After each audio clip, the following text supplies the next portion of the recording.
doesn't care about you. That's why you need a medical emergency kit. It contains life-saving medications like ivermectin, Z-Pak, and antibiotics. Stock them before they block them.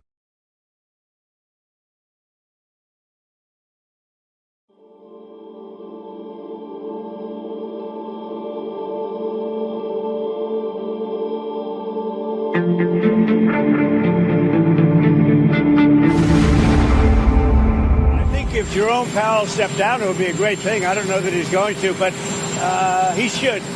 Jerome Powell's been very bad for our country. We should have the lowest interest rate on earth, and we don't. He just refuses to do it, and yet he's spending $2.5 billion rebuilding the Fed, the Federal Reserve building. And I don't know what he knows about building, but you talk about cost overrun. So he got this approved, and he started the work during the Biden administration. And he doesn't look like the kind of a guy, frankly, that wants to spend $2.5 billion. And it's very interesting because out of 71 economists, one person, me, and then one other person, I think from Wharton, got it right. And the others were all wrong in terms of the success of our country this quickly. We have no inflation. We have cash pouring in. It was me and somebody else. And I can tell you, I don't need 5,000 people working for me behind the scenes like Jerome Powell to tell him what he should say once a month, because they got it wrong. The Fed got it wrong. I call him too late. He's always too late. Every point costs us $360 billion. Think of that. And we should be 3 points. That's almost $1 trillion. Approximately $1 trillion less we should be just with the signing of a piece of paper. So we'll see what happens. I mean, you're telling me he's going to quit. I hope he quits. I don't know that he's going to quit, but he should quit because he's been very bad for the country. Audit to happen on the renovations? There needs to be an audit on the renovations at the Federal Reserve. I think people need to in a bipartisan fashion, call for an audit. We have $2.5 billion. Who spends $2.5 billion on a renovation? I mean, I couldn't even think about how to do that. I mean, you know how many movie theaters you'd have to put in it, and all kinds of spas and pools and hot tubs and everything? I mean, you'd have to really come up with some crazy stuff to spend $2.5 billion. So it smells to high heaven, and I think Jerome Powell's going to resign. And if he doesn't, I think there's enough there for cause to terminate. If we pay for these weapons, it's our support. So it's European support. And we are doing as much as we can to help Ukraine, and therefore the call is that everybody would do the same. It's if you promise to give the weapons but say that somebody else who is going to pay for it, it's not really given by you, is it? بعد 1 كيلو عن السويدة. قلم هذه شنو؟ والقلم احلى شباب. يا حلوة نورت السويدة والله. فرقوا يا شباب. قلت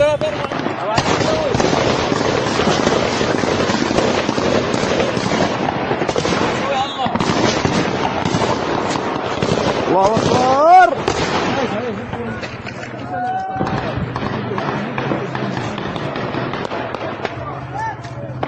اتحاد مدينة السويداء من العشائر من جميع سوريا ردا على المجازر الذي ارتكبوها بحق الأطفال. هؤلاء الذين يطلبون المساندة الدولية لانتهاك حرماتهم ما خلوا لا حرمات ولا خلوا شيء، وبإذن الله رب العالمين بإذن الله لنظل لننتف آخر شهر فيكم. يلا حي اليوم هيا، يلا حي العشاير.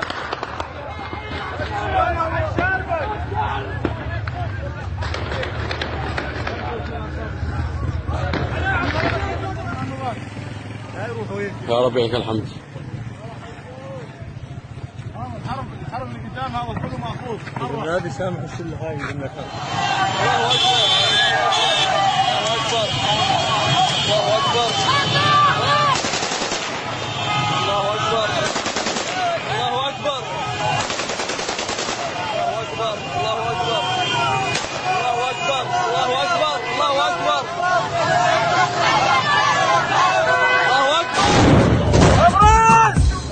ابرز امشي ابرز روح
Welcome back to the SCIF. Glad to have you on this Friday.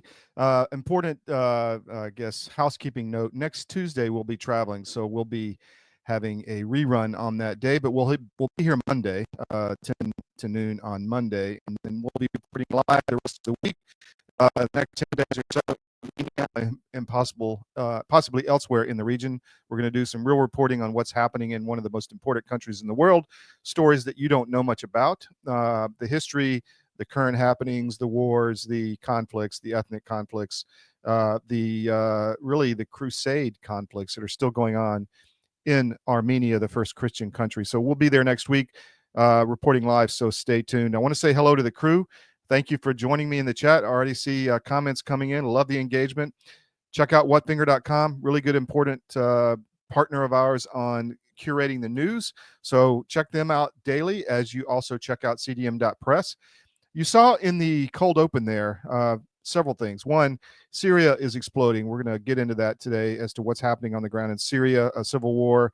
Hard to believe, surprise, surprise, surprise, that you put jihadis in charge, give them a haircut, put them in a suit, and they start killing minorities, Christians, and others. And the civil war is raging. You know, the color of a revolution scientists did another one, rinse, repeat, another Middle East disaster. Hopefully Trump is smart enough to keep us out of there. We'll see.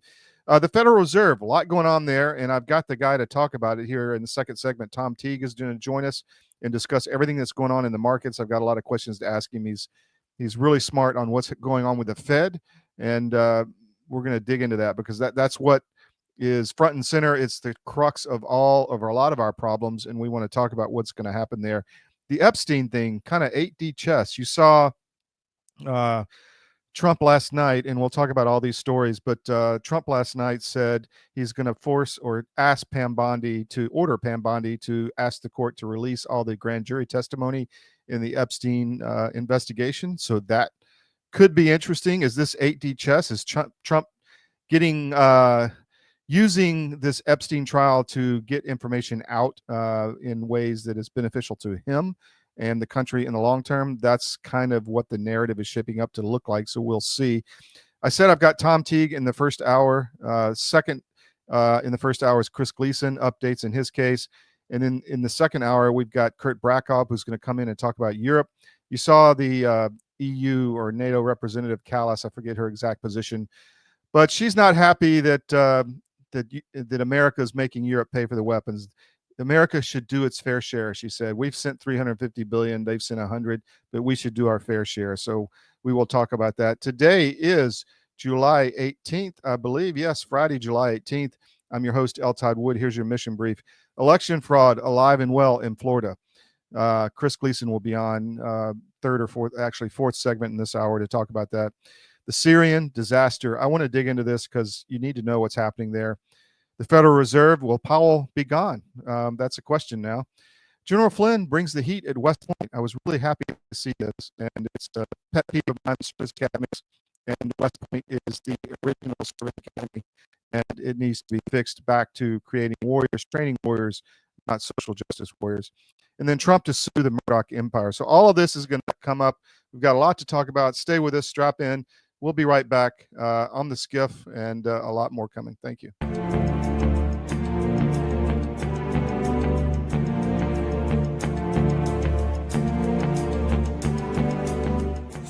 celebrate our newest launch, Rev 7, I'm bringing you an amazing introductory offer, plus an exclusive overstock sale that you're not going to want to miss.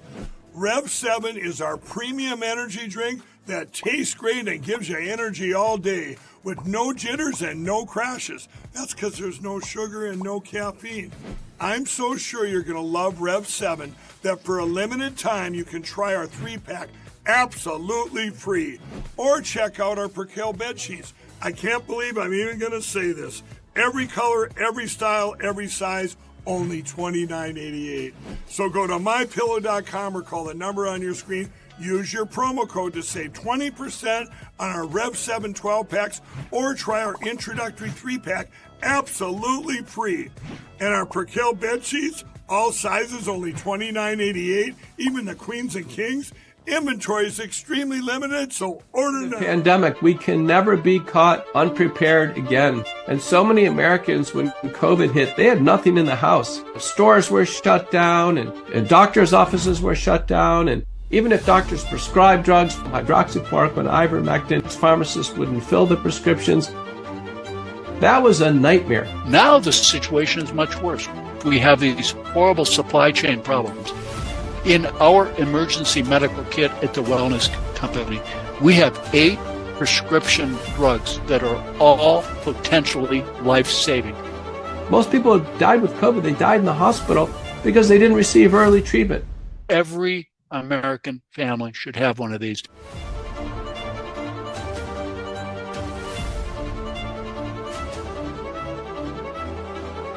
I can tell you the Wellness Company kit is the answer.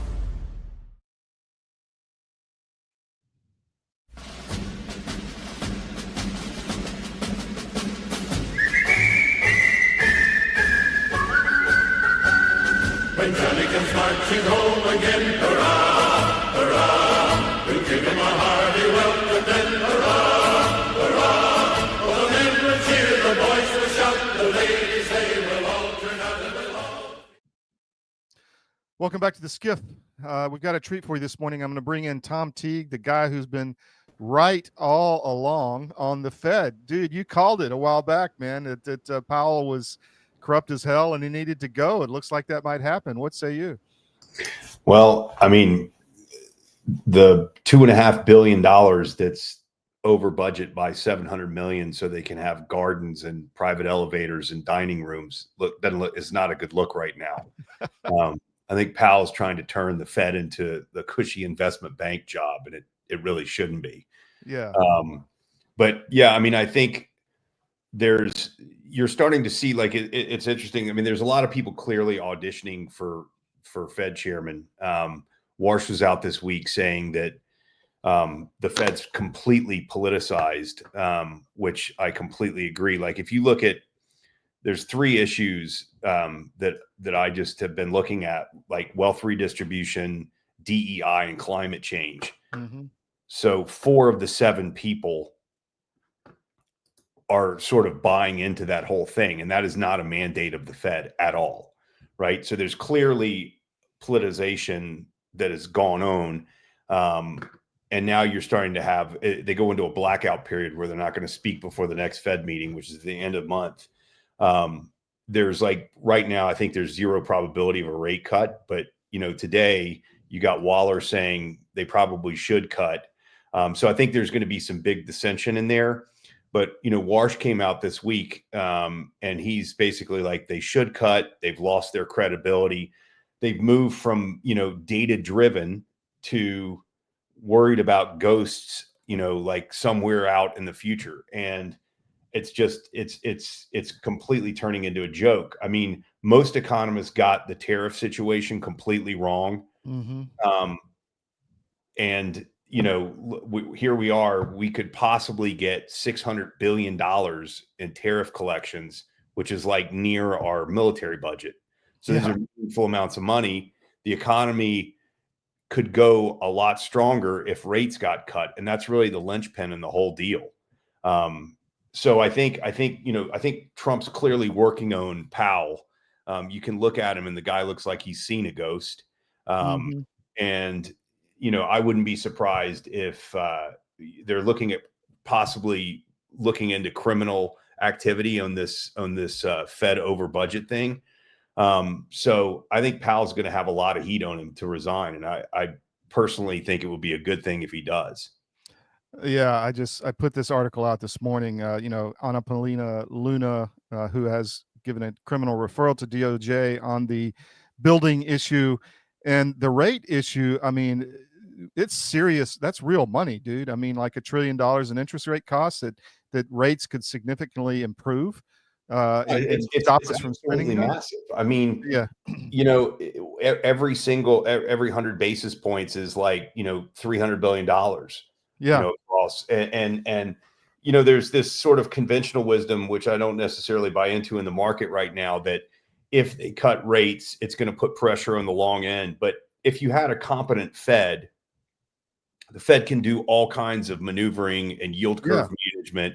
And the real problem with the long end right now is everyone's scared to own it. There's no point in owning it when you can keep your money in short duration stuff that doesn't move. The price yield isn't as significant when the yield moves, right, at the longer end of the curve. And I think, Powell letting the bond market collapse, it was down 40% in 22. That's created this like fear to buy long bonds. And that's got to change. And the Treasury's buying bonds back, which they should be doing, like the lower coupon bonds that were issued during COVID. But what really needs to happen, and there needs to be more confidence, like this BTFP thing. They need facilities so that people are willing to take the risk, and it doesn't have to be on the balance sheet of the Fed. And, potentially if rates don't move, then maybe the Fed should get back in and start making moves towards, buying bonds and enforcing value, because the real yields are huge right now. Inflation is definitely coming down. And Warsh pointed out this week that, we're like 50% lower in inflation and they're still not cutting rates. Yeah. Well, it's obvious where they cut before. You mentioned climate change and all that. It's like DOD. I mean, that's not a mission of DOD, but they made it a mission of DOD under Biden. So this is like the last refuge of these agendas, right? In the Fed. Correct.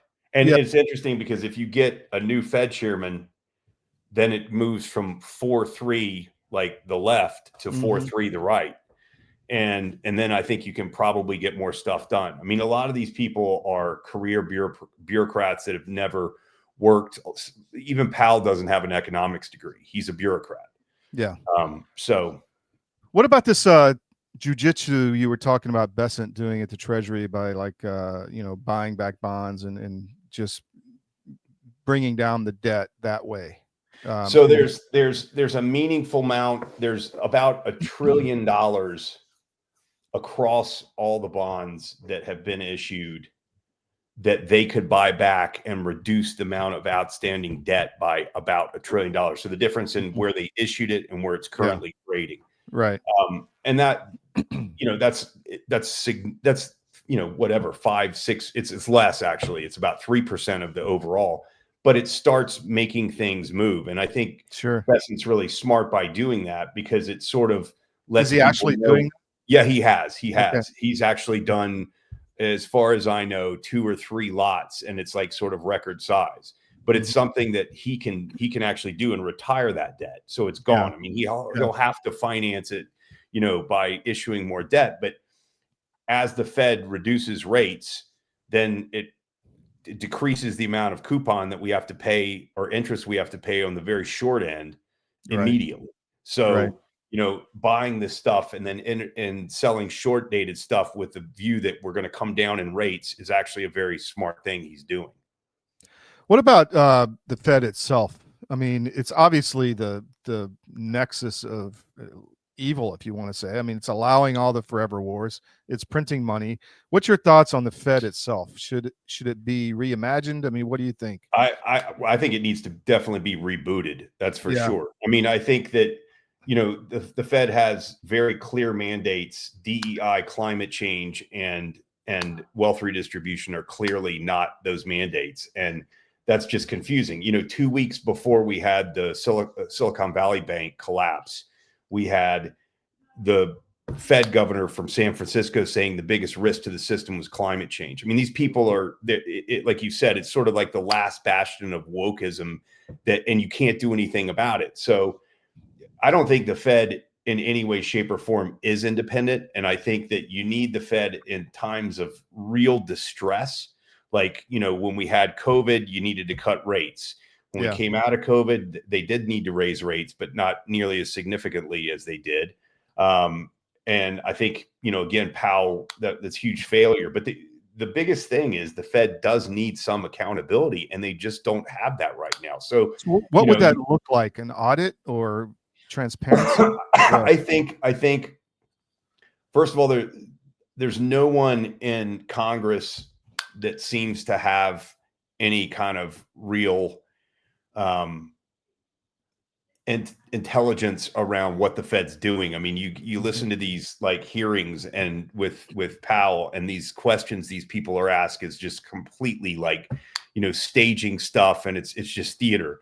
And it's embarrassing, frankly. I mean, I think that there needs to be some kind of review of the Fed, possibly by the executive or possibly by the Treasury, so that you can remove these people if they're doing terrible. And, I mean, look, the markets have been jittery when Trump comes out and says, I'm thinking about getting rid of this guy. But, you have to look at it in the worst case scenario. If you got a Democrat into president and the Fed wasn't doing what he wanted him to do, he could force something that would be really bad. But I think, you have to take that risk a little bit and make the Fed more accountable. And that's it. And I also think what Trump does in his style is he likes to float balloons out there, and he likes to say, I'm thinking about getting rid of Powell. What do you think? And then the market, kind of craps the bed, and then it comes back. And it's like tariffs, when he brought those ridiculous charts out on tariffs, everything sold off. Well, now the market's almost at all-time highs, and he announces tariffs of 15, 20%, 30% possibly on the EU, and the market doesn't flinch. So I think it's his style of sort of desensitizing the markets for this. But I do think there's some seriousness to it. I think like for me, the biggest problem right now with the U.S. economy, and you're starting to see weakness in the housing sector, weakness in mortgages, it's slowing down. If you cause a problem like that, then you have to cut more than you need to cut to fix it. And you also dislocate all the markets. So I think, I think he's doing the right thing. And I think if we really want to have this golden age, you've got to have people in the Fed who are serious and aren't making up excuses about what inflation could be in like 5 years based on, a bunch of antiquated models. To me, obviously, they're actors that are there to harm the economy and prevent Trump from being successful. Correct. And if you look at historically, the thing that I find unbelievable is the Fed maintains this, like, we're trying to look after the American people. Well, if you go back in history and look at all the big inventory builds in the US, they always start raising rates at the end of the inventory build. And that's right when workers are starting to make money, right? Inventory builds create jobs start paying people, and it's like they wreck it every single time. So you have to question, like, first of all, most of the traditional economists are out there, or economics, they've been wrong over and over. They've been wrong about Trump, and you can't have high employment and low inflation. That's BS. It's been debunked. And same thing with tariffs. You can't have these high tariffs without inflation. That's been debunked. So, I think that it makes a lot of sense for the Fed to change. I think it makes a lot of sense for what Trump's doing and increasing the pressure. And I think maybe, you get the solution that you're saying possibly is getting the Treasury with more teeth so they can do more stuff. Well, it is the Treasury. That's where everything's supposed to be, in the Treasury, not in right. Correct. Cartel that has no accountability. So, I'm of the belief, and I guess I've come a long way over the last 5 years, is that the Fed is just an oligarch control mechanism. I mean, it's there just I agree with that. American people. It's to keep their money in power and to keep their control over everything. And because the Fed, I mean, interest rates, as you mentioned, that impacts housing, it impacts employment, it impacts, the control you have with that mechanism is pretty high speed. But I have a question for you on the corruption side. I had a source a few years back that she was telling me she was in the Fed under Gettr, and as Lehman was, he didn't pay his income taxes, by the way. But go ahead. Yeah, no. But as the Fed, as Lehman was collapsing, she was revaluing it like every hour, and she was, getting high and going into the Central Park and having sex with strangers and all this kind of weird stuff. I mean, so the people that are there, I mean, we don't know what's going on is my point, right? No. And I think you're 100% correct. It is a tool for the elites to rule people. And what a lot of people don't understand is people made more wealth from the great financial crisis than they did in the 10 years before that. Right. That was a wealth generating thing for elites. Right. Yeah. They knew what was going on. They shorted the hell out of everything. They made fortunes. They bought everything at the bottom. So the cycle that the Fed creates, they destroyed small business, right? Correct. So, and look at COVID as well, right? Look at how many restaurants, look at how many small businesses went under and have never recovered. So what the Fed does is it can create these cycles so that when we're at highs, instead of the, common people sort of catching up with markets and what they're doing, they can stop it. And then the real elite people can make money on the way down from the cycle. Yeah. So, that's something to keep in mind. Can you stay for another second? Sure. Absolutely. All right. We'll be right back.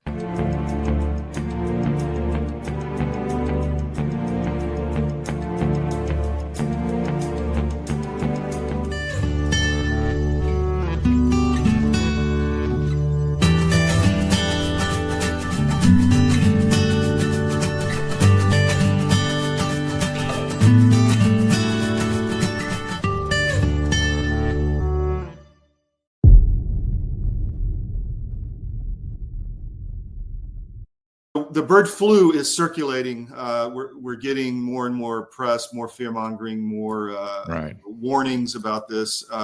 First, let's start with that. What say you on? Well, what I say is it specifically is not circulating. It's in animals. There's one human, maybe two transmissions, no human-to-human transmission. And stand by, everybody. If there is some sort of sudden human-to-human transmission, you should immediately be suspicious that gain of function was involved with that.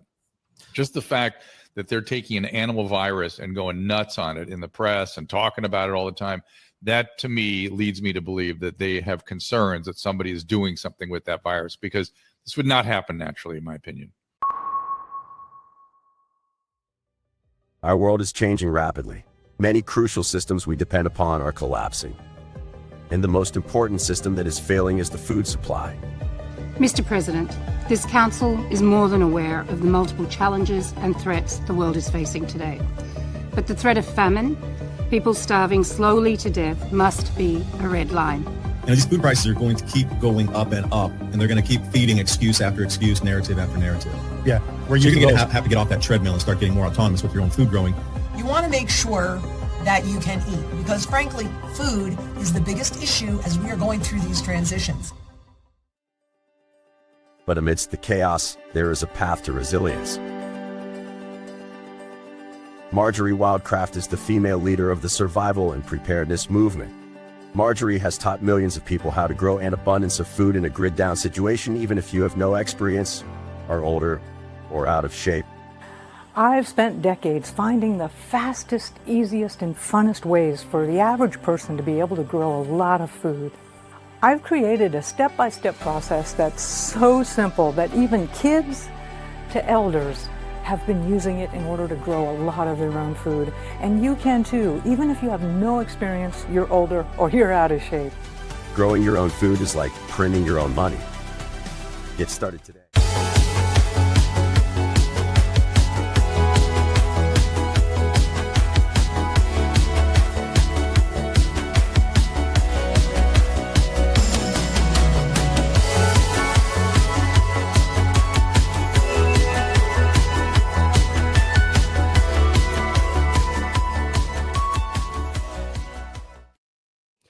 So back with Tom Teague. Welcome back to the SCIF, talking finance, the Fed, and everything markets. So some crypto bills came through this week. Did you have a chance to look into that at all? Yeah, a little bit. I mean, I think that it's definitely it's a huge change in how crypto is going to be used. I've been reading a lot about treasuries, like these crypto treasuries, like all these companies are starting to buy crypto. I think what, obviously Trump's doing is to make this stuff more mainstream, make it regulatorily easy to transact. And, it was quite obvious that, under Biden, they really wanted to harm crypto because it's a threat to, fiat currency. So, I think all this stuff's pretty good. I didn't get down in the depths of it, but I clearly think it's a huge positive, and there's a lot of people getting in. Like XRP's gone ballistic. Yeah, I know. But a lot of people are, starting to take it a lot more seriously, and it seems to be holding at these levels. Like Bitcoin's kind of stuck here at 120, so that's 118, so that's good. Yeah. So the concerns were that this is like a CBDC light kind of system where they kind of got pushback on the CBDC at the federal level, so they are going to do it at the private level and have some control. Do you have any concerns about that? Not too much, because I think there's enough people that are involved in this. I mean, just my perspective, like you got, Sachs involved in this. You got a lot of these guys, and I think they're probably getting most of what they want. You'd hear them screaming if they weren't. So yeah. What about the stable coins is what you're talking about, right? When you say treasuries, I mean, it's crypto that's well, they're starting, a lot of these guys, what Saylor was doing, a lot of other companies are starting to buy Bitcoin and putting in their treasury. And, there's obviously like more sort of like short, medium term, as companies begin to do this, you're going to see like much more demand for Bitcoin, because, the amounts of money that are being raised. And a lot of people are looking at it as, it's another way of owning Bitcoin. If you buy a listed company that owns Bitcoin, then you're sort of like getting around some of the issues with the ETFs, and it gives people like a broader spectrum of types of investments. It's kind of like buying hedge funds, and these companies are using their treasuries to do it.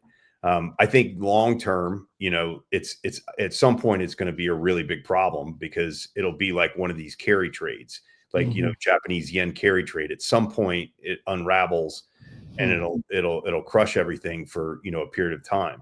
But like one thing that I've had to like sort of come to grips with, and is there is only in particular like Bitcoin, there's only a fixed amount. Yeah. So as time goes on and more people make an adaptation, it's a big pyramid scheme, right? I mean, like if you own a lot of people are saying that, Yeah. I listen to all kind of opinions, and a lot of people are saying the fact that this is all these big guys are getting into this is just another bubble, anyway. So I have a question. So, we're talking about the Fed and control matrix and financial system that all needs to be changed. Jamie Dimon was out today, said the Fed has to keep their independence, meaning don't mess with my Fed. I say that exactly. Well, he takes his marching orders from like Elizabeth Warren and people like that. So, yeah, I mean, he's like, he says a lot of stuff, and a lot of people in the business sort of echo that. But, what's necessarily good for Jamie Dimon and JP Morgan. I mean, they've been, you look at what's happened with SVB, you've look at like these guys every time they get hit in the ass with a golden horseshoe, they just get bigger and bigger and more powerful. So, I think sometimes, and you said this before, what's good for, and Besant said this, like, we're not out here working for Wall Street. We're working for Main Street. If you want to make the world a better place for Main Street, give people jobs, give them enough money, give them ability to buy property at affordable rates, which you can easily do. And it's not like we're running 10% inflation now. So I don't really care what Jamie Dimon says about that stuff. I agree. I just found it funny that, if it's like a contrary indicator, right? If Correct. you're worried about their control matrix dropping, going away, just look at what Jamie Dimon is saying. Look at what this guy said about Bitcoin and crypto. Yeah. I mean, the guy's been wrong about so many things. And, at a point, you just you got to turn him off. Yeah. Well, what about who's going to, I'm hearing lots of rumors. If Powell goes, Bessent may go to the Fed. Who's going to take Treasury? I've heard Jamie Dimon's name put out there. What do you think? I don't know. I mean, obviously Trump's got someone in mind. Yeah. I definitely hope it's not Lutnick, which I don't think it would be. You mean the guy who lived next to Epstein for years? Yeah, exactly. But I don't think it's going to be Bessent. I sort of feel like he's going to, if he were to do that, he would have to put somebody in there that's seen as less, sort of political. And so I think it'll be somebody like, I think Warsh is making the rounds and talking to people and trying to get, some, and there's people inside the Fed, like who are also gunning for it as well. So, we'll see, but I think Bessent is a phenomenal Treasury Secretary. So I'm kind of hoping he stays there. All right. Last question. And thanks. I know you're in France and enjoying life. So yeah, thank you for coming on. Sure, but man. the question I have is a lot of disclosures happening. I mean, and I had a combo this morning, and we don't have to go down that rabbit hole, but a lot of things are changing. Maybe some awakening is happening. Where do you see the markets going? I mean, everybody knows Wall Street's very corrupt in a lot of ways, but what do you see? Like, what other awakenings do you see happening, or do you? Well, I mean, I said this when Trump was elected this time. I think we're going to face, like, the good part about it is I think there's going to be a big awakening of our country. And I think little by little, we've all been through COVID. We've all been through, the various things that the government's lied, climate change, all this stuff. That yesterday I was reading something about Switzerland. They were fudging numbers from the early 20th century. They were cutting out data. I think people are waking up to this stuff, and with the Epstein stuff as well. Like, I think everybody wants to get to the bottom of it. Who's behind it? What was he doing? Who's behind it? Who's controlling our government? What's our government doing behind our backs?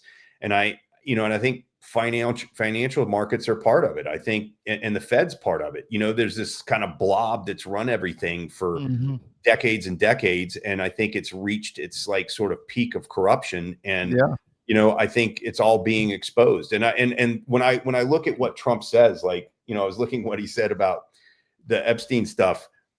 It's tongue in cheek, right? He's like, this is something the Democrats really want. Like, it's almost like he's like, he wants them to want it, in my opinion.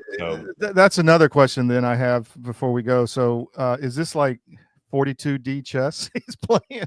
I mean, what's going on here with this Epstein stuff, man? I think I mean, I personally have the feeling that he doesn't want to be the one who says, I want to do this. Yeah. But he kind of wants to be forced to do it. Yeah. And so if he can blame it on somebody else, I mean, you gotta figure kind of what's happening, right? I mean, these are the same people, like Bill Barr, his dad was in the OCC. He hired Epstein without a college degree to teach at Dalton School when he was like a headmaster or whatever. Like, these are the same people that ran Trump off and tried to destroy his life, right? Yeah. So you got to think, like, to some degree, I don't think it's like, necessarily 4D chess, but I think Trump's pretty savvy about like floating balloons and getting stuff out. So, that's what I'm hopeful of. Well, I was thinking about this yesterday. It's come out now that they are actually spraying us with poison. Right. Yeah. Like, so why the hell is that still going on? Why do we not know who's doing it? What's behind? I mean, so many. Yeah. I mean, again, it seems like that they want to make it more public on what's going on. And, this week, like, Trump said that Coca-Cola was going to start using cane sugar, which is a huge win, by the way, because I think, there's nothing really worse for you than high fructose corn syrup. Yeah. And that's killing tons of Americans. So I think, it's better to, have the sugar cane, but I think we're just in in store for a lot of revelations. And I think, you know, if you really want to change the country, you really want to change the Fed, you know, transparency is key. And then we're going to have a great, and then I'm super bullish. You know, my thing is, once rates start coming down, I think the US is going to take off. I mean, Europe is, I've been here now for almost a month. France is in pretty good shape. They have their own energy, they're nuclear. The UK, apparently 12% of cost of goods sold of restaurant is energy costs. It's a joke. Like, the UK is sitting on massive gas deposits, and they're worried about like having like zero carbon emissions, and they're destroying their economy. There's layoffs. They've got inflation. It's a joke. That's an agenda. Can Europe be saved? I don't know what they've got that's going to get them out of this. You know, like if you like, so last week, I'll make this quick, but last week people were talking about how NVIDIA is 2 times the entire market capitalization of Germany. Wow. Well, there's a reason for that. You know, NVIDIA is trading like 35 times forward earnings. It's not some crazy pie in the sky thing. Europe has done nothing over the last 10 or 15 years but regulate. China manufactures, and the US like improves. The US comes up with new things. You know, we innovate. That's the word I was looking for. And I think that Europe is getting into this zone where they don't, we can turn up our economy. German GDP is like the third largest in the world, but it's like a sixth of what the US is, right? And Germany has, I don't know, like 80 million people. We're like, what is it? 350, 400 million people. I mean, it's a big, wide market there. But I mean, the point is that we've really got the potential. I just don't think Europe does. And unless they decide to move the other way and start cutting taxes and trying to bring tech in and building their own AI stuff and innovating themselves, it's a hopeless situation. No, it's a museum. Yes, correct. So again, last question. What about the beef industry? You're a small cattle farmer. What do you see in that? Do you see a continued pressure to wipe out small farms? Well, I'm hoping with RFK, and it seems like to me he's doing a pretty good job. I'm hoping that they start realizing how important small farms are. There's a lot of things they can do with the FDA in terms of the way they regulate the slaughter of cattle, the way that the slaughterhouses are set up. It's harder for small farmers to get in. They have to get in a certain period. There's a lot of, it's really, the whole industry is set up for the big sort of producers of beef to go in and feed their cows on feedlots and slaughter them within 30 months. There's a lot of stuff that the FDA could do to make it easier for small farmers to sell. And, you know, I'm hoping that's the direction they move in, because it's a lot healthier. You know, you don't have all the additives in the beef. You don't have like liquids added. You know, you know where it's coming from. You know, the source. You know, it's not coming from a boat from Australia full of antibiotics, all this stuff. So I'm hopeful that that's the way they move. I really believe, you know, that's one thing I think is a very good prospect for the U.S. altogether, is that I do believe this administration is trying to make the environment, the playing field, much better for smaller guys. Outstanding. You know, yeah. Tom, thank you. Enjoy France. Hope to see you in the U.S. at some time in the near future. Absolutely. All right. Take care, my friend. Take care, buddy.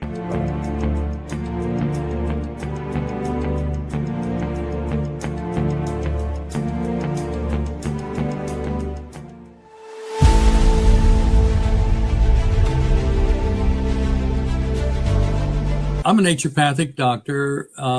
We are in the world of medicine very acquainted with many modalities, but probably the one most familiar with everybody would be 2 things: homeopathy and herbs, maybe some nutrients too, you know, vitamins, minerals, that kind of thing.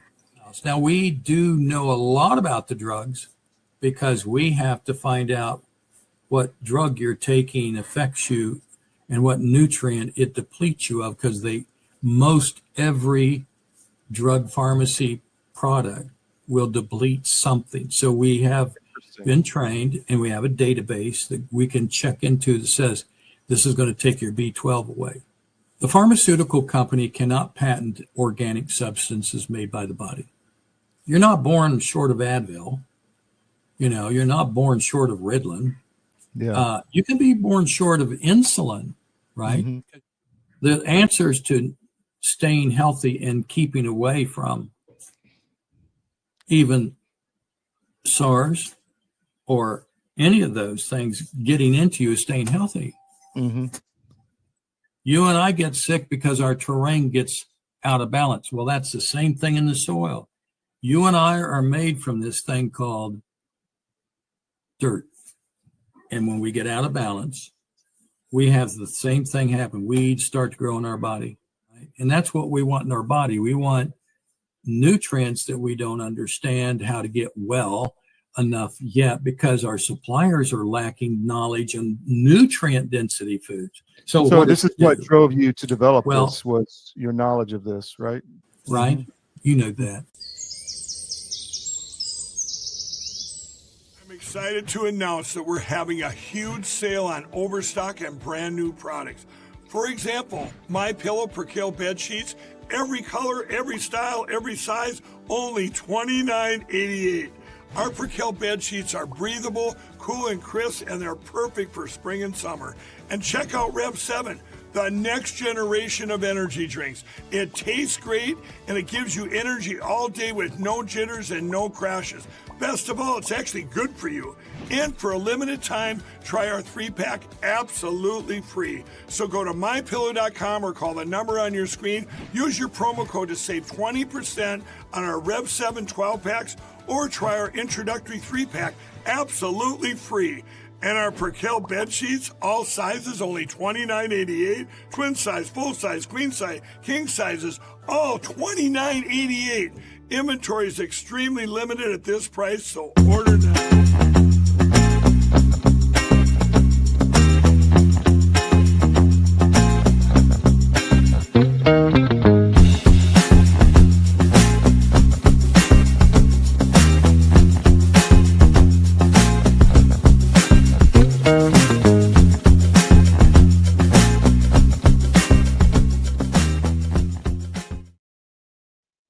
Welcome back to the SCIF. I just want to give a plug to Nucleo Boost for our audio audience. Go to cdmnutrition.com.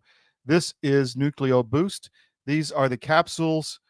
This is the powder. You can get either one, whatever your desire is, whether you like to put it in yogurt or take a capsule. But go to cdmnutrition.com. Check out the subscription every month. It's cheaper. And I want to jump in now to, we're going to change the subject to election fraud in Florida and get an update from our man on the ground, Chris Gleason, our fighter in the fight. What's going on, my friend? Hey, Todd, how are you doing? We're busy, but that's okay. Yeah, so we've got all sorts of stuff going on down here in Florida. We've got lots of election corruption, judicial corruption, and we have an unwillingness for apparently the FBI to investigate election fraud by election officials. Yes. Wow. So I thought that was changing. I thought there was all this activity that, Trump was getting involved in this. Well, I mean, he did issue out an executive order, and he did issue out a memorandum related to the smurfing. However, if you still have people in place who are part of the problem, they're not going to do what they're supposed to do. Right. Right. So last week, John Siamas. I just wanted to say, let me jump in. I'm sorry. Yeah. I know you've been really busy, and you were on War Room and you were on all these other podcasts, and I just really appreciate you taking the time to come on our show and carve out a little time for us. So thank you. Yeah. Hey, lawfare takes a lot of time, and I'd like to thank you for actually having me on, because, there are a lot of people out there who don't want to hear what we're talking about today. That was a joke for the audience. Chris hasn't been on anywhere but CDM pretty much. There's been Emerald Robinson's had you on. Yeah. But there's a media embargo on Chris Gleason, despite the fact that nothing I've ever said has been debunked, and it's often borrowed by people like Data Republican and others. So yeah, we're gonna have to like get you like Alex Jones does, like bannedgleason.com, banned URL, banned video. I mean, I go way back. I mean, I was an early adopter with the bands. My first band was in 14. Yeah. So, yep. All right, man. I cut you off. Keep It's going. all right. It's all right. Yeah. So Siamis had went to the FBI here locally in Tampa, and he tried to give them some evidence of election fraud and voter fraud. And essentially the conversation went like this: we're only interested in people who are voting twice or people who are being illegally registered to vote. And that's it. Those are the only two things that the FBI in Tampa want to have had anything to do with. Wow. Coincidentally, however, this was the same thing that both John and I were told by the Criminal Investigation Division of the United States Postal Service when we went to talk to them. So I'm thinking that there is a level of coordination between the FBI and the USPS criminal investigators. And so the memo went out to the right people, right? Yeah. So apparently the Tampa office is being run by a Christopher Wray appointee. So, I mean, and we know that Chris Wray was the beacon of integrity, right. And fidelity, Right. for the FBI. Yeah. So there's been some interesting developments with Bongi's case. The judge in his case, the one who, in conjunction with defense counsel and the sheriff's deputy who were trying to intimidate me when I was on the witness stand, she ended up disqualifying herself from the case. However, she did it after she issued out a written order on Bongi's case dismissing it with prejudice. And that was improper. It was an improper ruling, because once she received the motion for disqualification, everything needed to stop, and it didn't. Mm-hmm. So Bongi had filed the motion for mistrial, filed the motion for disqualification, and then that should have stopped everything right then and there. And then the judge should have ruled on the disqualification, and she did not. Instead, she issued the order dismissing with prejudice, and then disqualified herself. The case was then assigned to a judge in Palm Beach County who hears juvenile cases, which was a little strange. And we're waiting to find out what goes on there next. On the 16th, here in Tampa Bay, the second DCA issued out an order in one of my cases there. And that's a little curious in and of itself. I think that they got caught procedurally on quite a bit of stuff previously, and I think that they know that we're wising up to their procedural games. Mm-hmm. So this order that they just issued out deals with some of the outstanding motions that had not been ruled on, which is kind of interesting. So my case, I can assure you, will end up with the Florida Supreme Court. And if the Florida Supreme Court declines to take the case, we're going to keep fighting here. And so, I mean, you're talking about these cases being dismissed with prejudice. I just had a flashback to like Apocalypse Now in the beginning scene when they're like, terminate with extreme prejudice. Yes. Yeah.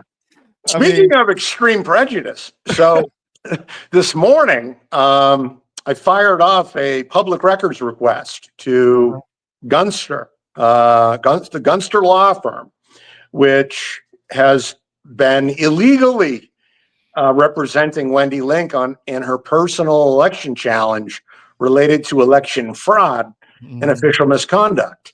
And this was a second public records request that I had sent to the firm related to invoices and their legal authority by which they are unlawfully representing her in a personal manner. And I'd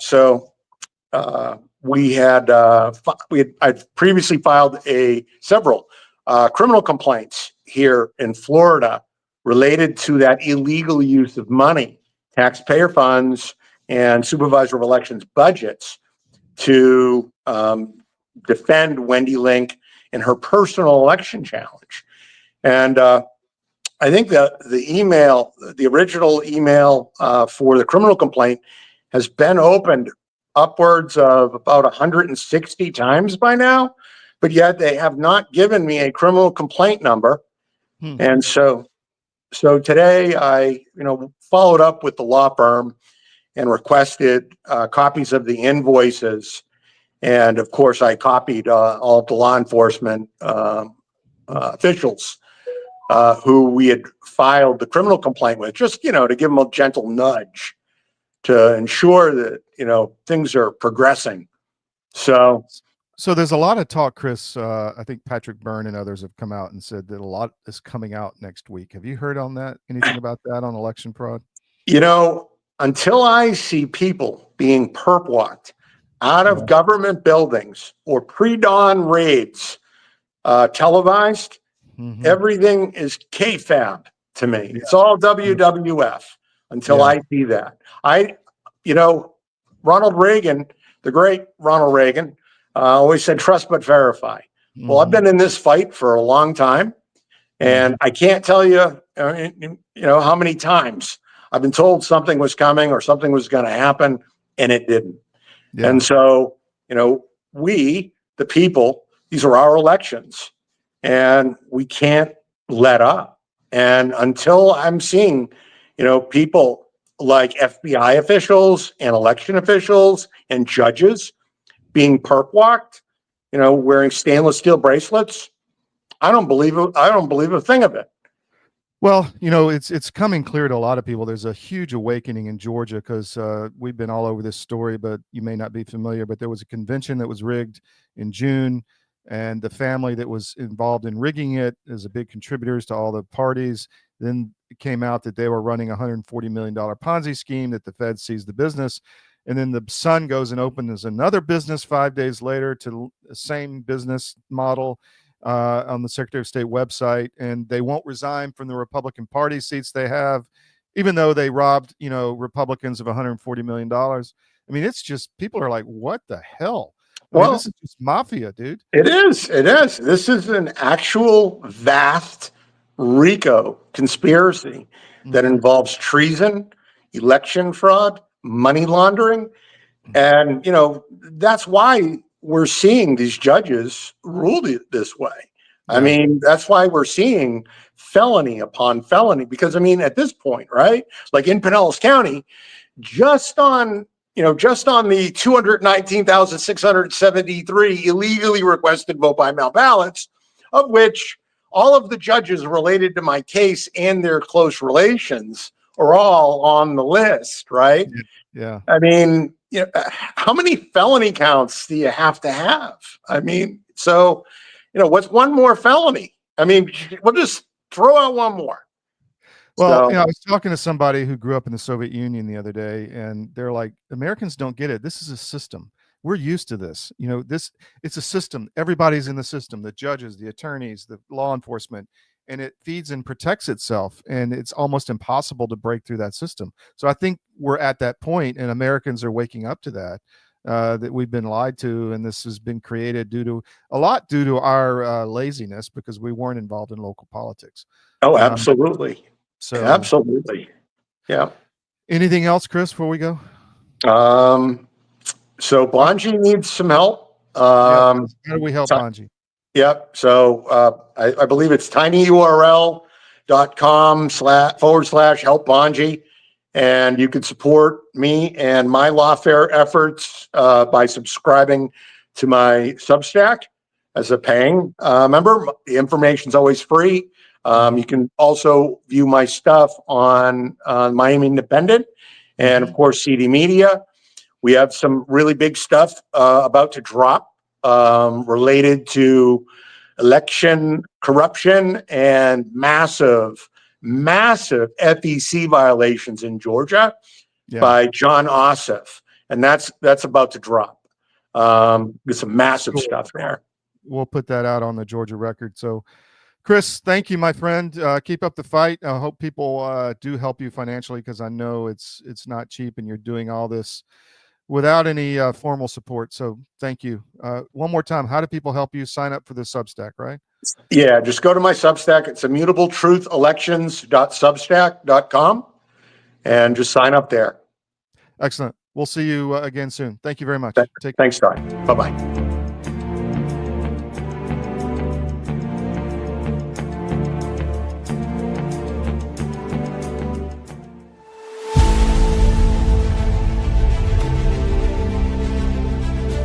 Watching my friends gain more and more weight, and then eventually I got to tell you, this is a little dark, but bad diet literally killed my whole crew. Wow. Diabetes, a stroke, I mean, all kinds of stuff. It's like, you had a stroke? You're not even 50 years old. You guys got to quit eating this stuff. Your body knows what's what. You're not conscious of this. But that's why people will go to the refrigerator and they'll grab this and that and the other and put together this outrageously elaborate combination of foods. Your body's trying to reach balance. Unbeknownst to us, our bodies are always trying to reach homeostasis. You can't eat all of this stuff and expect to live a long time. And one thing led to another, and I went, forget this. We're going to make our own product. So we partnered with one of the world's top 3 biochemists where nutrition specific study is concerned. I said, all I want is the best nutritional and immune support product in the world. So we mixed it in yogurt. It's a powder. I got a bag of it here. I keep one on the console all the time, just so I can show people. Yeah. And it's a powder. Now, this is not candy. This is hardcore nutrition. And sugar is an enemy. And most people do not know that the reason these bellies are showing up on people all over the place, your body makes fat to store the toxins it can't get rid of. So it just puts them over here. But I can tell you this, you take this for 30 days and then lay off of it for 2 or 3 days, and you'll go, good grief, give me some more. Skin, nails, hair growing back. Cut yourself and it heals in half the time.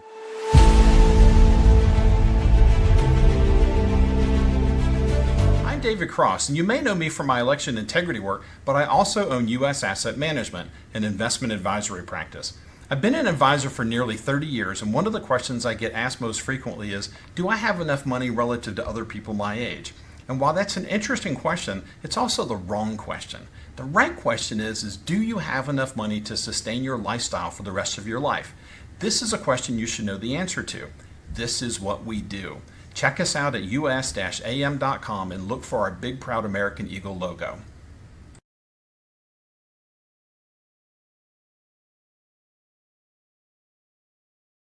We have foot, slogging over Africa. Foot, slogging over Africa. Boot, moving up and down again. There's no discharge in the war. 7, 6, 11. Welcome back to the SCIF. I want to give a shout out to my first novel, Currency. It's been re-released by History of Books. The other novels in the Conor Murray series will be out soon through History of Books. And it's historical fiction, but it's tied to geopolitics today, finance. People tell me they read it and they got a degree in finance without even realizing it. People say it's a page turner, that feeling of just not wanting to stop reading.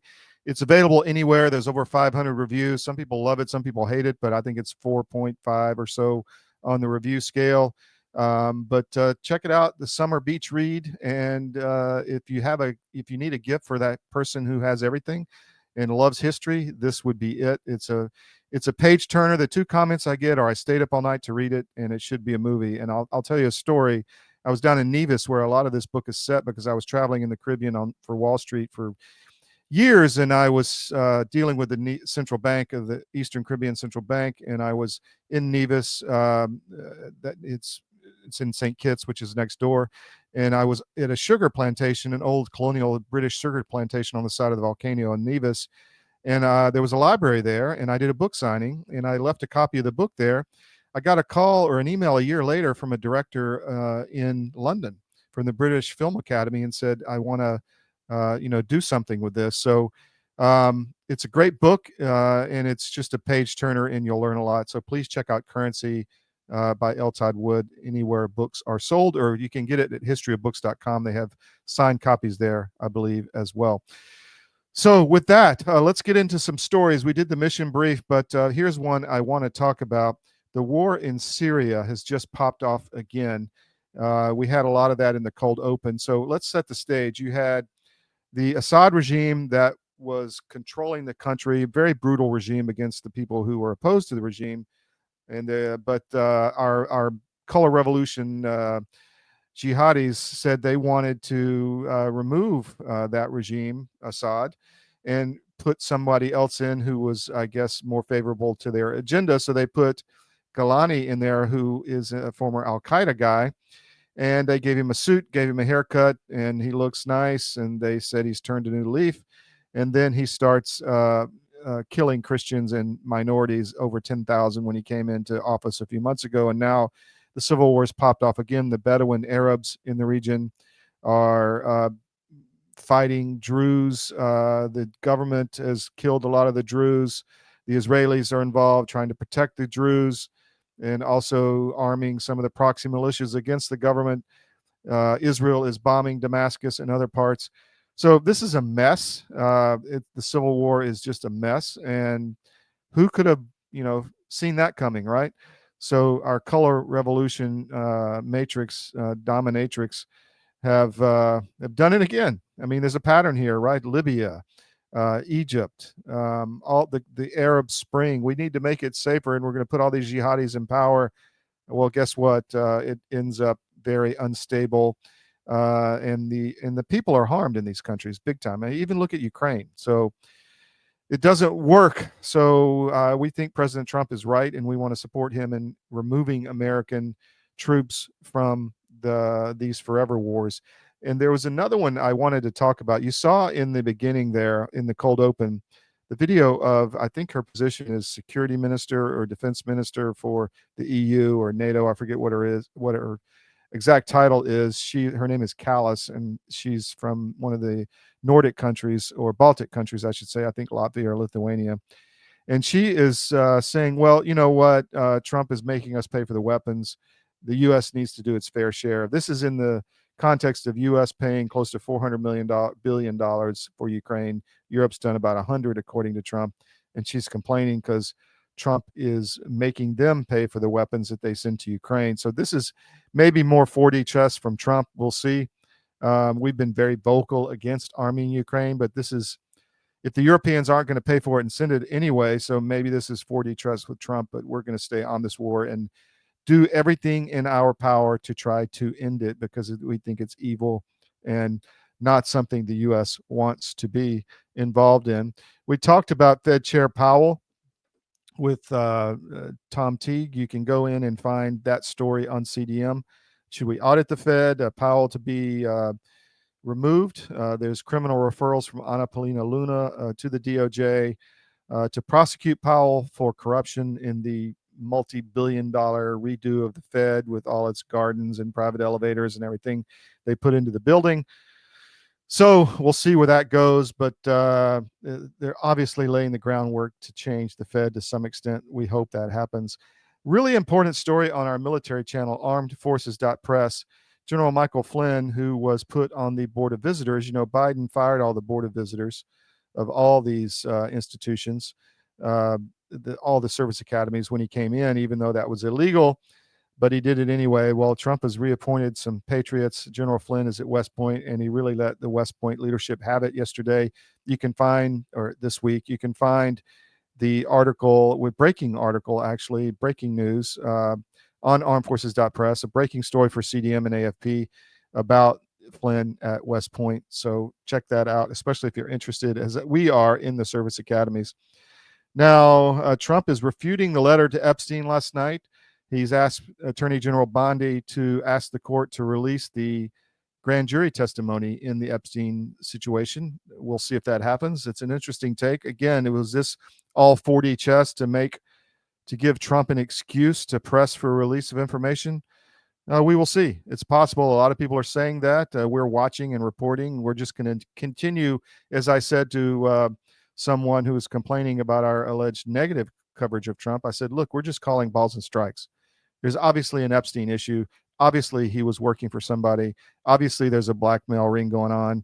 Obviously, he was hurting children. And when you deny that, we're going to call it out. And so that's what we did, and we'll continue. We just want truth here, and we're going to continue to just try and bring truth everywhere we can. One more story, which is on CDM, is the U.S. House passed 3 key crypto bills ahead of the August recess. So we talked with Tom Teague about this. Crypto is becoming mainstream. The XRP, I just looked at, it's almost $3.50. I didn't realize it popped that high. It was $2. So you're talking a 75% increase in just a period of weeks. And people are saying it's going a lot higher. So we're in the middle of the revolution of finance, fintech, the reimagination of our entire financial system. And guess what? CDM has been all over this. How long have you been watching this program and heard Rob Cunningham coming on and talking about all this, talking about XRP, talking about the changes that were coming? So again, if you want to know what's happening and you just don't want smoke blown up, you know what? Come to CDM. We are the best intelligence show out there. We tell you things early that you may not believe, but it comes true. And we're always on that, and we're always good at it. And we're going to continue to bring you through our network of reporters the best intelligence information that you can get anywhere, bar none. I don't know any other show that does this. We have network of reporters all over the world. We stay up all night. I'm up all night. The team's up all night. And we are collating and curating information that you need to be the smartest person in the room around the water cooler, the smartest person at your church, the smartest person at the cocktail party. So it's Friday night. Go to a party tonight and tell everybody what you learned on CDM. You will be amazed. Nobody else will know it, pretty much. So you're out in front by watching this program. You're ahead of the game. And we want to continue to just build on that and make this even better and better and better. And speaking of that, we'll be on the plane to Armenia Tuesday. I mentioned it early on. Housekeeping, we'll have a rerun Tuesday, but then we'll be reporting the entire team, or not the entire team. A team will be in Armenia, a very important, the first Christian country to talk about persecution of Christians, fights with Azerbaijan, fights with Russia. All of that is right there in that region. You've got Chechnya, you've got Georgia next door. So you've got Turkey, you got the Black Sea, you got Ukraine, Romania. It's all there. We are going to be on the ground reporting as we do to bring you the best coverage we can find. We'll be back shortly with Kurt Brackob. Stay with us. And thanks for joining us on the SCIF.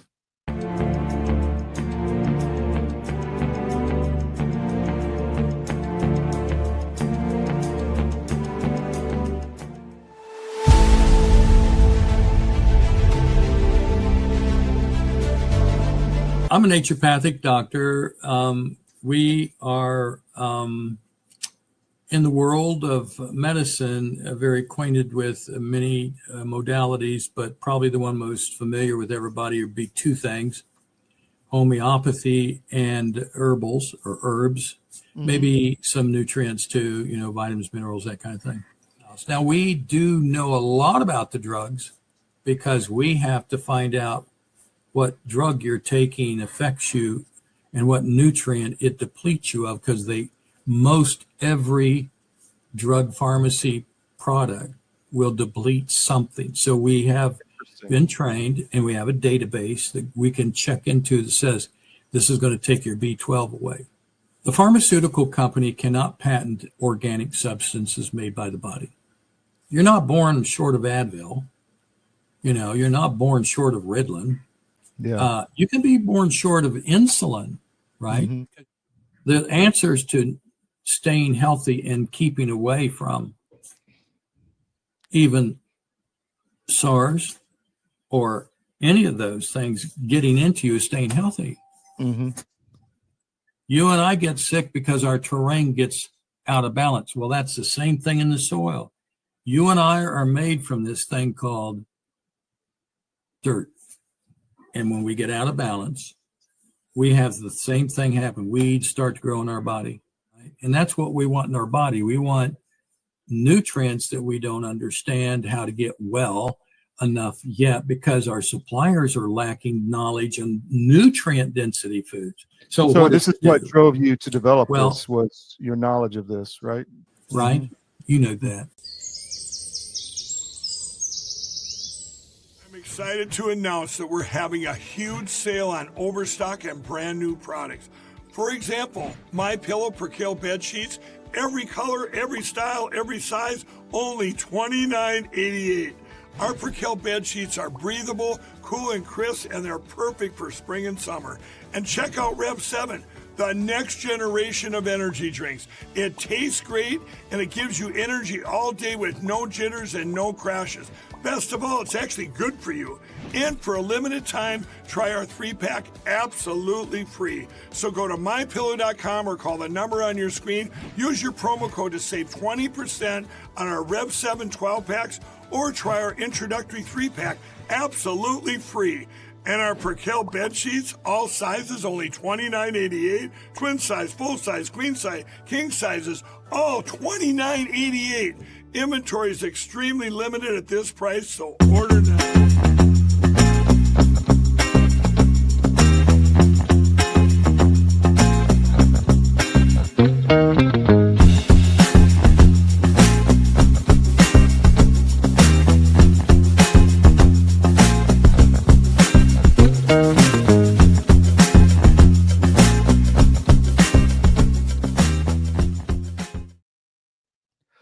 Welcome back to the SCIF. Let me get rid of that. Just a side note, go to mypillow.com, use promo code CDM, get the best discounts. I mention this all the time. Kids are going back to school soon. It'll be here before you know it. They're going to need sheets, towels, slippers, pajamas, all of that stuff at college. Or you know, I had a guy come through last night who just got a new flat and he's looking to where to buy stuff. I said, go to MyPillow, use promo code CDM. Check out Mike's website. Spend some time on the website before you buy any gifts or anything for your house, and make sure Mike doesn't make it, because the quality is there. I was at Walmart a couple years ago, bought some sheets made in China, came home and washed them, and they turned blue to pink. So you don't get that with Mike. You get some really good, high quality product. So go to mypillow.com, spend some time on the website, and use promo code CDM. We've been all over the map today, and now we're going to go to Europe with the expert in Europe, Kurt Brackob at History of Books, who's also the editor of the Balkan.press, our Balkan site. Kurt, thank you, my man, for taking time. You're a busy guy. You've been all over the world. First, tell us what's going on with History of Books. You got some news. Well, we've had quite a lot going on recently. We just signed a distribution agreement with Simon & Schuster, which will begin on January 1st. So that is pretty big news, as they're one of the largest publishing and distribution firms in the entire world. So that's an important step. And then apart from that, we just completed and announced yesterday the acquisition of a UK publishing group called Unicorn Publishing Group, which handles distribution in the UK and Europe, as well as other countries around the world, and publishes some really beautiful books. So we've done that as a joint venture with another American company called Forefront Books. So it's there's been a lot going on. Honestly, we've been quite busy here. So Skyhorse Publishing is not the only conservative publishing house, correct? Oh, by no means. Skyhorse is not alone, and there's plenty of alternatives out there, and I think we're one of the best ones, and we can provide the exact same level of service and distribution now with the Simon & Schuster deal as Skyhorse. So we're there. Fantastic. Well, I wanted to get you on because a lot is happening in Europe. You know, I played in the Cold Open. Ms. Callas, I forget her exact position in NATO or the EU, but I think she's in the defense minister or something for the EU, I think. And she was bitching essentially that, you know, the U.S. is making Europe pay for the weapons to go to Ukraine. And it was kind of tawdry the way she was doing it. But let's start with Ukraine. What do you see happening from your perspective, knowing that region pretty well in the future? Well, one of the big things happening that's unfortunately being ignored by the media is the persecution of Christians there. The Romanian Orthodox, it's not just Russian Orthodox, the Romanian Orthodox Church in Ukraine is being just severe persecution from Kiev. They have sent threats and warnings to the Romanian Orthodox Church leaders in Bucharest. They've been persecuting the Romanian minority living in Ukraine. And of course, this isn't just the Romanian minority, it's being persecuted. The Hungarian minority is being persecuted as well there. Obviously, any Russian minority is being severely persecuted too. But this is what it really shows you, and that people need to be aware of, is this their war is not just against Russia. Their war is against really traditional values, traditional civilization, Christianity. This is what the Zelensky regime is really attacking. That's an interesting point. And if you have any representatives of that church, I would love to get them on, because we've had Bob Amsterdam, the attorney for the Ukrainian Orthodox Church, on multiple times. But that's fascinating, actually. I want to dig into that. I'm going to make a note, because it is not just the Ukrainian Orthodox Church that's being persecuted. No. It is other orthodoxies as well. That's fascinating.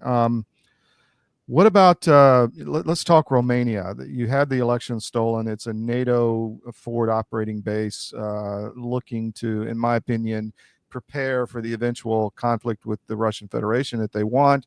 It's on the Black Sea. It's a warm water port. I think it is. They're building a huge base there for NATO. There's ties into Moldova, which I want to talk about to you as well. But what's happening in Romania? No, you're 100% right. I mean, the regime in Romania is nothing but a puppet of the West. There's no independent political will in the country. It's completely controlled by globalists who've been appointed the outside, and that's been just amplified now that they've resolved in their way the presidential election through very dubious means to get their candidate elected. They had gone through canceling the election, something unheard of in any European country, since World War II practically, which they had just went ahead and blatantly did, and then really bragged about it. I mean, all European leaders in Brussels and elsewhere. You see the French have a lot of influence there under the Macron regime with the Romanian leaders. I mean, they're pretty much puppets of Macron in a way. Really? I didn't know that. Huh. He's the one that they really take their marching orders from. So it's a difficult situation, because most of the population, or at least the majority of the population, is certainly pro-Romanian and not pro-globalist, and that's the conflict, of course. Do they have a situation? A lot of people are waking up to the whole Brigitte Macron thing. I mean, she's obviously a dude. I mean, is there anything going on in Ukraine like that, where they put like some weird sexual thing in the leadership, or is that not happening? I haven't seen that in Romania yet, because I think that might be a bridge too far for the culture and the people, because it's a much more conservative culture. Of course, if they want to attack someone, they'll use sexual crimes all the time. That's modus operandi for attacking anyone there. But as far as doing what like the French have done or something like that, that hasn't come there yet. Not to say that it won't eventually, because obviously they keep pushing that LGBT agenda, in Romania and anywhere they can, really, in the region, which is very much opposed to the traditional culture of these countries. And when you're forcing it upon peoples throughout the region there, you're causing a lot of animosity and resentment, and really you're trying to undermine and destroy the culture, which of course ties into the whole EU forced immigration policy to try and put more and more migrants from the Middle East and Africa and other places into countries like Romania and Bulgaria and other places. Hungary has really been the only one that's had a firm resistance to that. They're trying hard to get rid of Orban, but fascinating. Kurt, do you have time for another segment? Can we take a quick break? Sure. All right, we'll be right back. Thank you.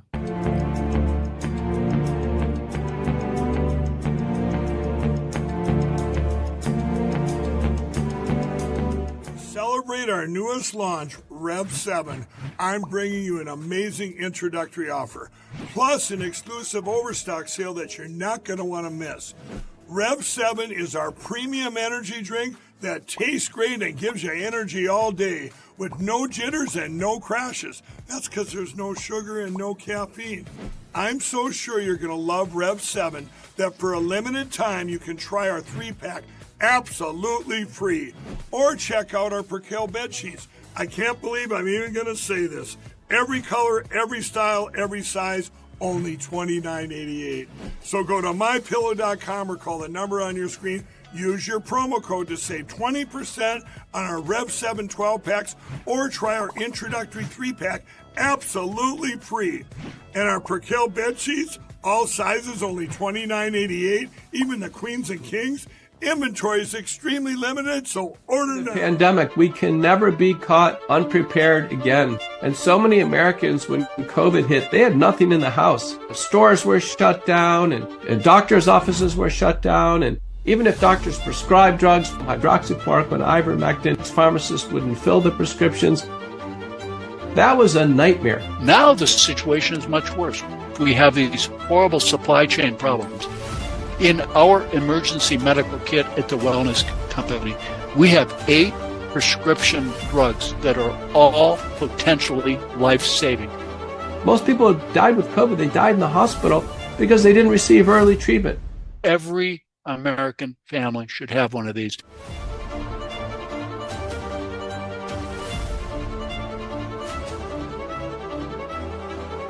I can tell you the Wellness Company kit is the answer.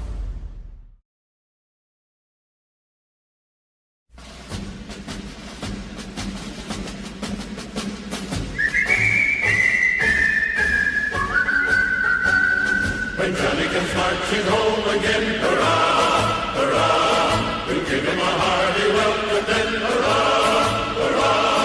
Oh, the men will cheer, the boys will shout, the ladies, they will all turn out and will all.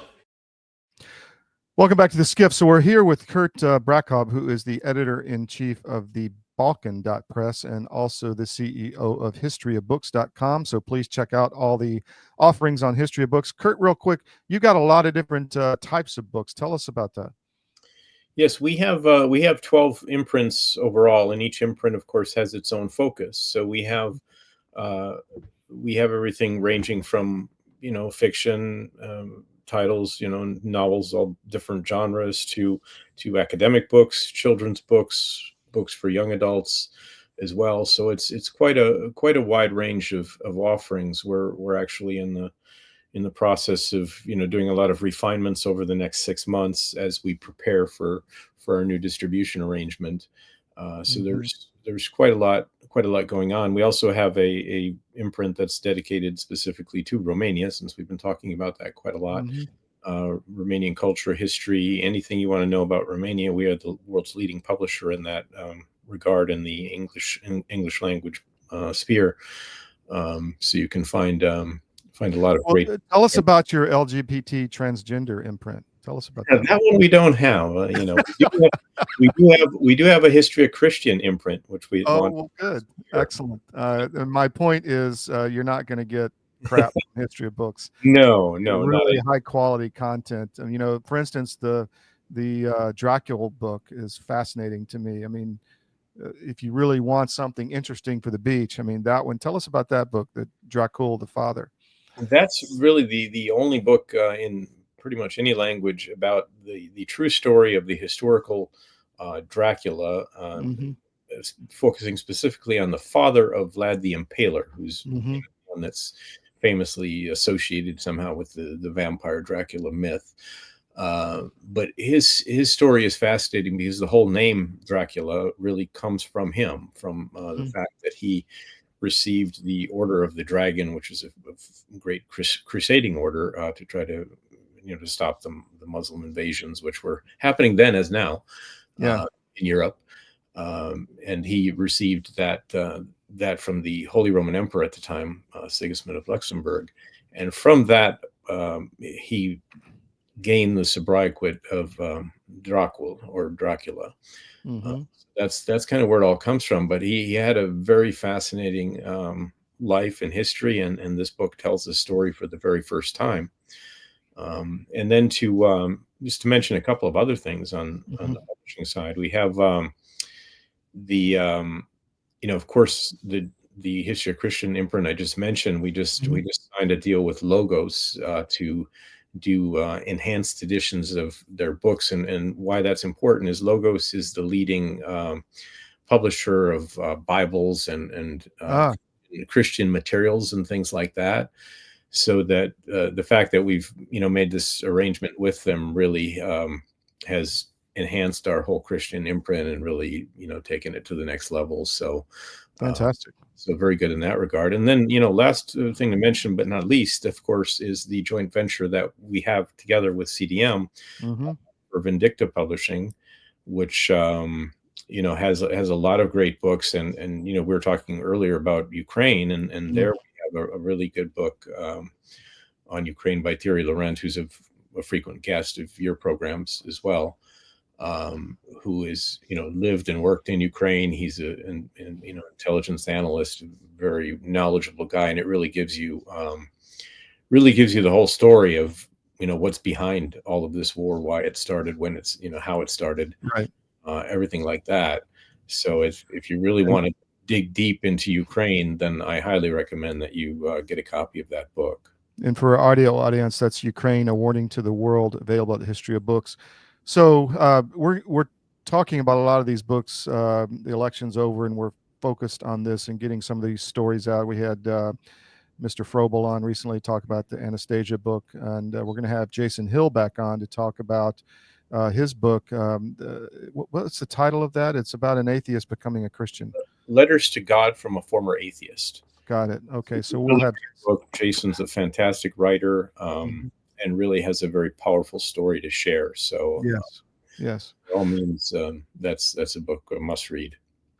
Well, I wanted to talk to you about. So you have Romania and Ukraine, and then you have in between Moldova, which was a former Soviet republic.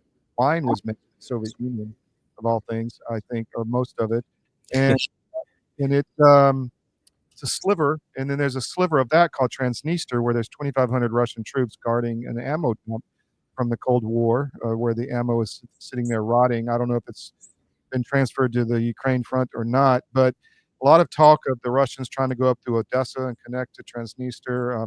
What do you see happening? And then there's a lot of talk with Moldova becoming the next kind of Ukraine by NATO, doing what it did to Ukraine and going to try to do it to Moldova. What do you think?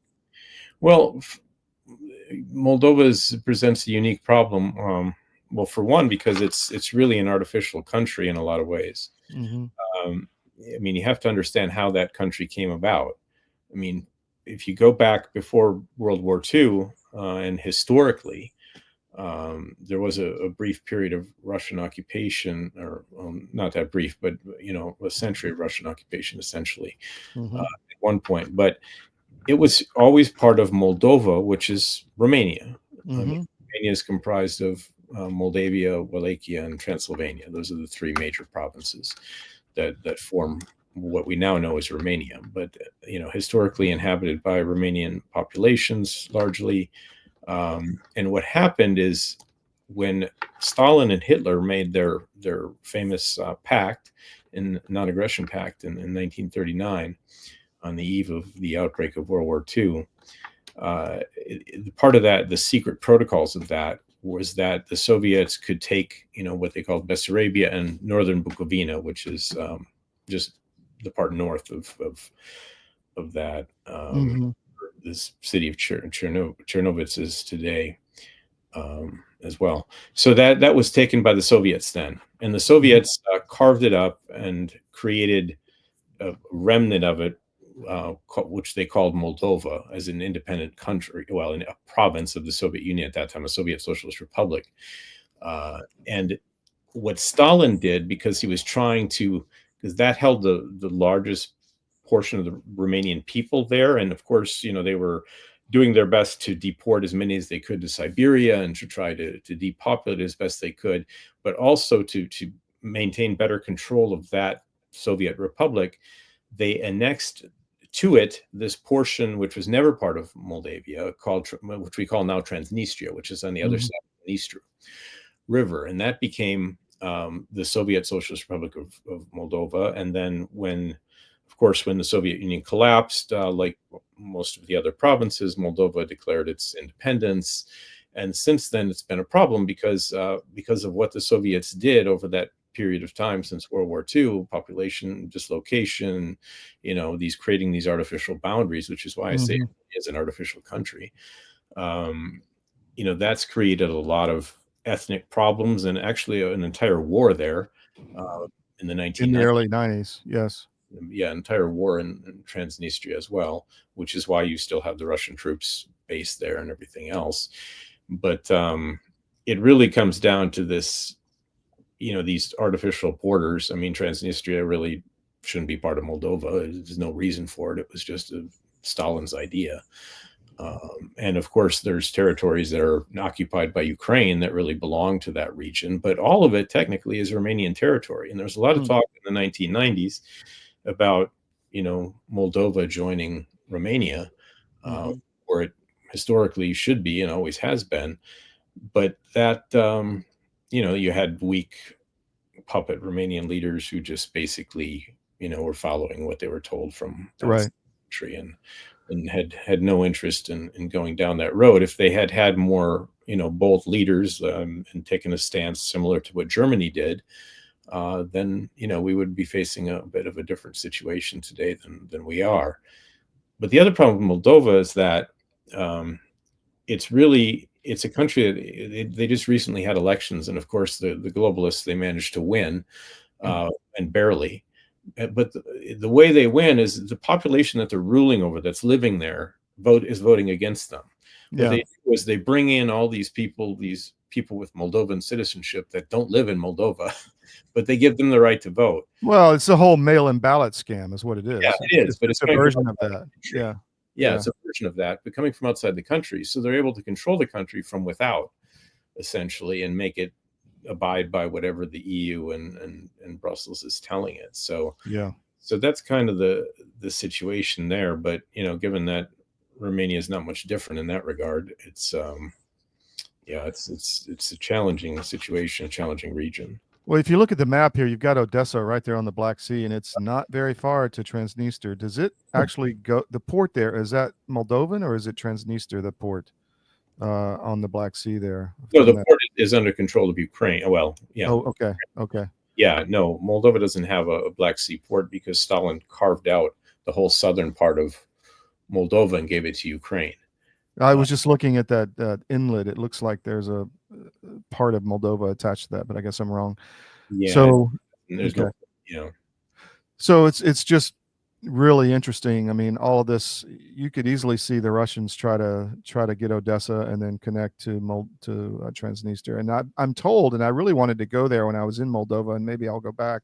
Well, I will go back, but I wanted to go to Transnistria because I'm told it's like going back into the Soviet Union, like all the statues and everything is just like the Soviet Union still to this day. Kind of a time travel kind of thing. Kurt, what else? Anything else you want to talk about before we go? Well, we could just talk about what's going on in Serbia briefly. Go ahead. Yeah. What's happening? A lot of, there's a lot of pressure on the regime in Belgrade, trying to really oust it with, continued protests. I mean, they're determined to put in what they consider a pro-Western government, but we're really pro-globalist government is what they want in Serbia. And what, the Vučić and, the political leadership there is doing their best to resist it. But there's a lot of foreign influence going into that country to try to overthrow that government, to bring it in line with, what the EU and the globalists want to do.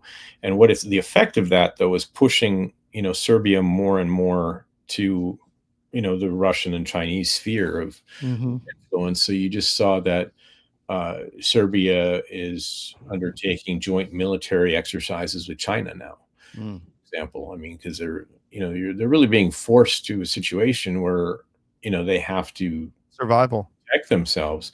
And Yeah. interestingly enough, polls in Serbia show that really about 20% of the population thinks that, they should do the full pro-Western approach with all the LGBT stuff and everything else with it. Yeah. 20% of the population. The rest of it is not that way. But still, that vocal minority, which is typical of any color revolution sort of thing that they do, is what they're trying to use to essentially overthrow the regime. I saw that, and I mentioned this before on another show, that Albania has become majority Orthodox Christian. Did you see that? Yeah, I have heard that, Mhm. which is interesting, and it's a good trend because Albania, before the Ottoman invasions, was a Christian country. It was both Catholic and Orthodox, split north more Catholic, south more Orthodox, but was always a Christian country. And then the Muslims invaded, and you had a lot of conversion for different reasons. There's a lot of history behind that we could go into, but Yeah. but it's definitely a good sign. However, Albania is still another country that is completely a puppet regime of the West right now. Right. Unfortunately. Yeah. Kurt, thank you very much. Love your knowledge. It's vast and deep, and good luck with the changes at History of Books. And everybody, spend some time over the weekend. Go to historyofbooks.com, and I guarantee you'll find something really interesting, and you'll want to order it. So, Kurt, thank you very much. We'll have you back. Thanks, Todd. Talk to you soon. All right. Okay. Take care.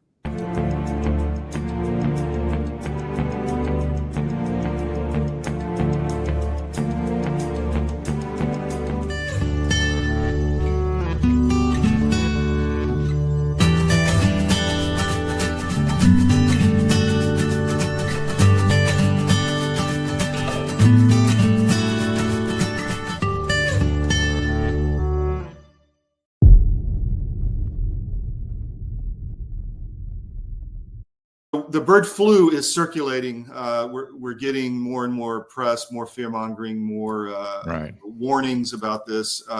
First, let's start with that. What say you on? Well, what I say is it specifically is not circulating. It's in animals. There's one human, maybe two transmissions, no human-to-human transmission. And stand by, everybody. If there is some sort of sudden human-to-human transmission, you should immediately be suspicious that gain of function was involved with that. Just the fact that they're taking an animal virus and going nuts on it in the press and talking about it all the time, that to me leads me to believe that they have concerns that somebody is doing something with that virus, because this would not happen naturally, in my opinion. Our world is changing rapidly.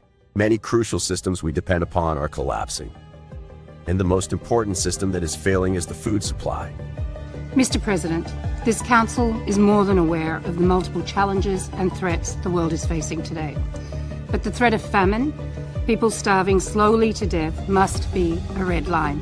These food prices are going to keep going up and up, and they're going to keep feeding excuse after excuse, narrative after narrative. Yeah. You're going to have to get off that treadmill and start getting more autonomous with your own food growing. You want to make sure that you can eat, because frankly, food is the biggest issue as we are going through these transitions. But amidst the chaos, there is a path to resilience. Marjorie Wildcraft is the female leader of the survival and preparedness movement. Marjorie has taught millions of people how to grow an abundance of food in a grid-down situation, even if you have no experience, are older, or out of shape. I've spent decades finding the fastest, easiest, and funnest ways for the average person to be able to grow a lot of food. I've created a step-by-step process that's so simple that even kids to elders have been using it in order to grow a lot of their own food. And you can too, even if you have no experience, you're older, or you're out of shape. Growing your own food is like printing your own money. Get started today.